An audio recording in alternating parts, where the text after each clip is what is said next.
Right, so Zoe's marked up, as you can see, the eyeliner that would be based on the front of the system, and one layer you can see it's already disappeared. One layer of adhesive, white cream adhesive, is on.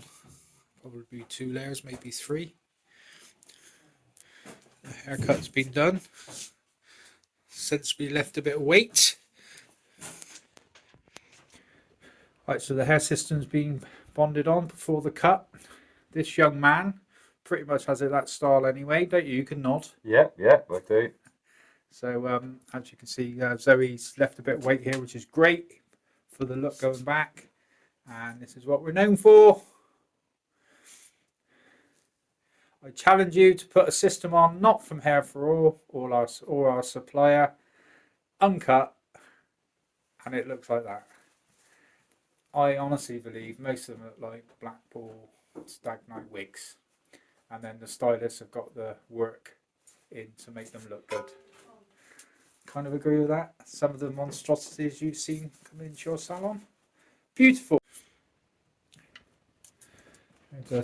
So he's just tied everything up before the blending. I'll come in at this point to separate a bit there, and to see it looks incredibly natural.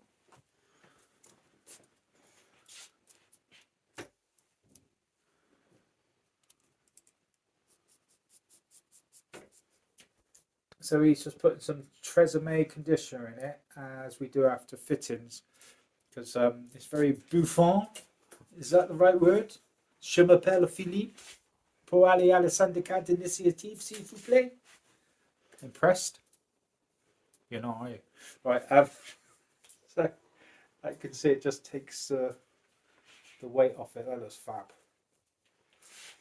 Right, stay there. Can't look any better than that.